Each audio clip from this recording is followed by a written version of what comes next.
次の候補と言われてるのが石破さん、小泉さん、高市さんとかいますよね。アメリカの大統領にとって都合のいい人が次の総理大臣になるってことですよね。なるほど。お父さん、はい、今もう岸田政権、相当支持率が低迷してるじゃないですか。そうだね。で、次の内閣総理大臣に、この人かなみたいに言われてる人が何人かいるけど、選ばない方がいいなっていう人に知りたくて、なんかもう誰を選んでいいかってやっぱりその人個人個人あると思うけど、与党のね、その自民党の中のトップがね、総理大臣になるっていうわけですから、まあ当然その裏金の話もね、裏金表金よくわかんないけども、どうしても政治でお金がかかるじゃないですか。ね。でなおかつ、派閥っていうのも今なくしましょうって言ってますけど、それもなくならないんですよ。3人集まればまあ派閥できちゃうし、まあ20人以上のね、あれがないと、自民党トップにもなれないので、そういう意味では、そういう派閥系もなくなっていかないしね。一応、次の候補と言われてるのが、石破さん。あとは、小泉さんね。息子さんとかね。高市さんとかいますよね。でも、誰がなってもあんまり変わんない感じしない？します。だからこそ、この人は、この人だけはやめた方がいいみたいな人。なんでそのロシアのプーチン大統領とかね、例えばバイデンさんもそうですけども、結構みんな力あるじゃないですか。あんな感じに日本のなんか内閣総理大臣って同じような位置にいるはずなんだけど、力がない感じがするのはなんでかわかる？そもそも。わかんないです。わかりやすく説明すると、日本って司法、立法、行政っていうふうに3権に分かれているでしょ。立法ってのは国会のことですよ。まあいわゆる憲法を作っているところね。で、行政っていうのは、その国会が決めたことを粛々と行うところが行政、まあ内閣ですよね。それに対して、ちゃんとやってるよねっていうふうに見張ってるのが地方になるわけですよ。で、実は内閣総理大臣って、その行政のトップなんですよ。ってことは、この三権分立の上にいるわけじゃないの。なるほど。で、そもそも、その立法府の、トップって誰かわかります？いるんですよ、ちゃんと。誰だ？わかんないでしょ？国民なんですよ。国民主権だから。本来は国民が、まあ、国会の上にいないといけない。法律上は。でもそれは、じゃあ、行政決めるときに、みんなで決めるよって言って、とりあえず、まあ、議員も決めますけども、その後の内閣総理大臣っていうのは議員がまた決めちゃうんで、途中でブラックボックスになっちゃう。なんでこんなややこしいことになったかわかりますか？ちなみに。わかんないね。戦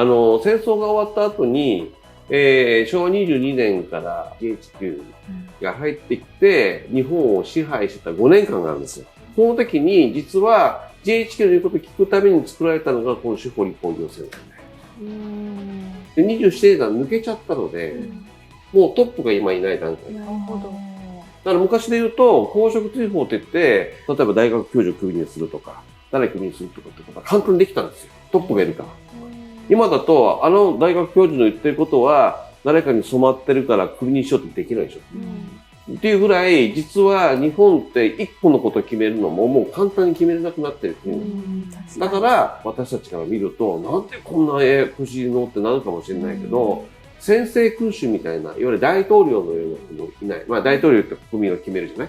王様っていうのはどちらかというと世襲制だからもともと決まってるわけだ。両方が今いないのが日本なので、まあみんなで話し合いして決めましょうはかっこいいけども、実際中の方でぐちゃぐちゃになってるんで。でならないために、じゃあ行政府の中のトップをとりあえず大統領のような責任を持たせるっていう工夫はしたんですよ。それで内閣総理大臣がとりあえずトップの形になっているけれども、まあこれもうまくいかないね。じゃあ GHQ は昭和27年に去った。でも去った時にこんな風にしてくださいよっていう注文書をいっぱい置いてったの。今後もこういう風にやってくださいよっていう指令書があるんですよ。その通りに日本で運営してるの。ってことは逆に言えばアメリカは関係してるってことですね。そうですね。次、11月に大統領選が行われて、アメリカの大統領決まりますけども、アメリカの大統領にとって都合のいい人が次の総理大臣になるってことですよね。そうで、まあ、もしトラって言われてるでしょ、もしもトランプだったら。でも実際は今次ほぼトラだよね。ほぼトラ。もうほぼトラになっちゃった。次はまた共和党の時代が来て、で、トランプさんがやりやすい人が総理大臣になっていく形に、まあ僕らが見えないブラックボックスの中で動いていくのかなっていう。ということは、安倍さんのような感じの方が、安倍さんって皆さんあんまり誤解してますけど、アメリカ好きじゃなかったの。あ、そうなんですか。アメリカの考え、まあ、安倍さんのお父さんの時が、結局、晋三さんはお父さんの秘書で、アメリカついて歩いてるから、もうまさにアメリカと日本がズブズブの時に秘書で見てるんで、いや、日本はアメリカの重国じゃん、みたいな感じで、一番嫌悪感を感じてたのがやっぱ安倍晋三さんなので、僕はアメリカ好きじゃなかったと思うんですよ。逆にトランプさんはアメリカの今の考え方を変えよう。で、晋三は晋三で、別にそのアメリカにね、こう忠実に行こうっていう考え方じゃないわけでしょっていうところで意見があったんだと思う。世界の国々が何を求めてるかっていうと、一番簡単なのは、それぞれの国の経済を上げてくれることなんですよ。それを考えて動いてるのがトランプですよ。トランプさんがあんだけいろんな人にいろいろ言われたりとかしながらも、いろんな国々から必要とされるのは、彼がやはりその国々の利権っていうのを考えて上がるようにうまく整地してるよね、彼はね。そういうところがあったし、そういう意味では僕は、トランプの考え方にちゃんと理解できる人が次の総理大臣の方がいいと思うの。石破さんって僕は、ちょっと顔もこわもてじゃないですか。で、みんな意外と革新的に見えるかもしれませんけど、意外と保守的なんで、皆さんが想像する以上に今までの日本のやり方をやっていこうとするタイプ。でもそうすると、日本って間違いなく今世界に遅れを取ってるから、もっと遅れを取っていくんですよ。じゃあ、反対側で小泉進次郎って言ったらいいでしょ、お父さんがね、いたけども。そのお父さんのような感じで革新的に見せてるけども、お父さんのような心臓はないんですよ。そうするとトランプさんからすると、やはりトランプさんもすごい心臓の持ち主だから、自分と同じような考え方で進める人じゃないと組まない。まあ、今の話だと、じゃあ本当にアメリカの考え方で日本のいわゆる国会とかね、いわゆる総理大臣も決まってんのって話になっちゃいますけども、これはあくまで僕の想像ですよ。まあ皆さんも想像してみてくださいよ。今のところ僕はアメリカに対して反抗していける、その国会、まあいわゆる行政っていう、もう立法もそうですけども、難しいと思うんですよ。けども、ドナルド・トランプにもしも大統領がなるのであれば、日本も変わっていけるチャンスかなっていう気はします。もうそもそも日本をもう独立しろよっていう考え方をトランプ持ってるし。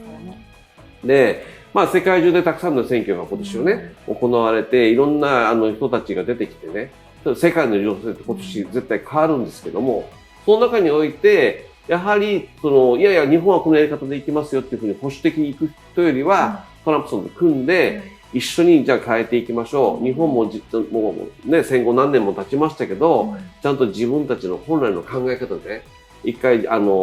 ち返って、日本が独立していけるような、もしくはアジアの中心になっていけるような、アジアのリーダーになっていけるような国になっていきますみたいなね、考え方になれるチャンスじゃないかなと思いますよね。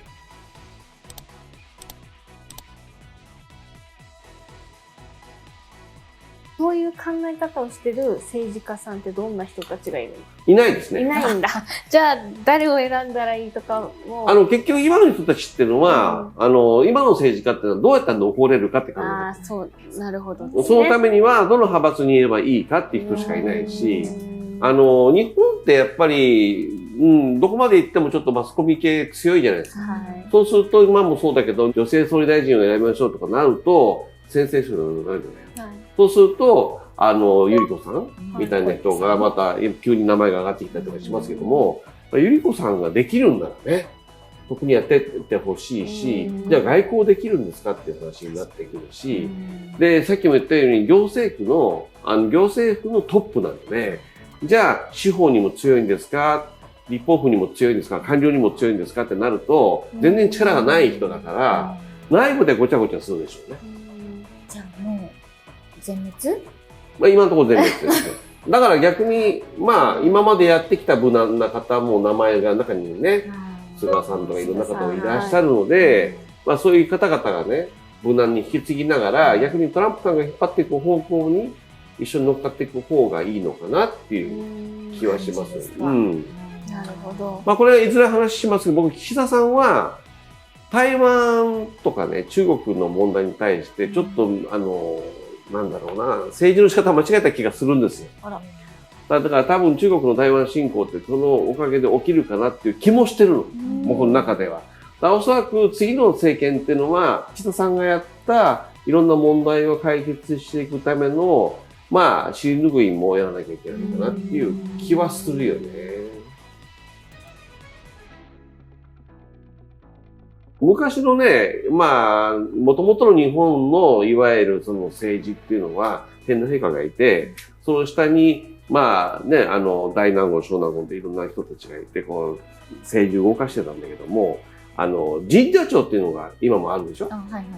神社庁って昔からあるんですよ。で、その神社庁って何かっていうと、昔はインターネットがないから、いわゆる神社がその連絡網になってた。各村のね。で、例えば、天皇陛下がこういうふうにしよう、もしくは天皇陛下に対してこんなふうにしましょうっていう意見がお互いにあって、じゃあそういうふうにしてくれっていうふうに言われて、こう政治を動かすじゃないですか。で、動いていって最終的に国民まで行った時に、いや、これ違うだろう。全然こんなの嫌だよっていうのを神社庁で言えたんですよ。で、言ったことが神社庁を通してまた天皇陛下に直接耳に入った。ちゃんと反映されたんですね。そう。で、天皇陛下から、お前たち言ってること違うじゃんかっていうようなシステムがちゃんとある。だから、天皇がたまに、私は国民と共にある。っていう言い方するのは、その意味なんです。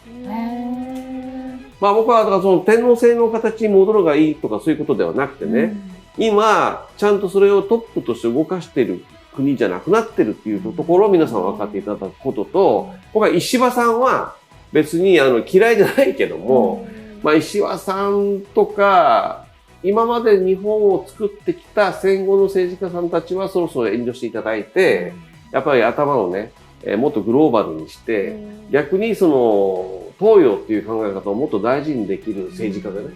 次の総理大臣を、すぐには出てこないと思うんだけども、そういう総理大臣につないでいける、トップにつないでいける人にやっていただく方がいいかなと思うんで、菅さんなんかどうでしょうか。なるほど。菅さんの政権になる確率、今お父さんから見えてるのだと大体どれぐらいかな。政治家の能力としては全然ありますよ。はいはい。あるんですけど、やっぱり日本って政権じゃないですか。そういう力関係でいくと 30% 以下ですよね。そうなんだ。そうなんだ。この30%よりももう少しなんか上にいそうな方っていうのは実際いたりするの？まあ団子状態ですよね。でもその団子状態の人たちがババッと一括りいて、まあ要はその次の総理大臣になってほしい人たちの後ろのキングメーカーの人たちがまたいるわけですよね。裏でちゃんとこう支える人たちがいて、そういう人たちの今争いなので。なるほど。ね、3階とか4階とかの人いるじゃないですか。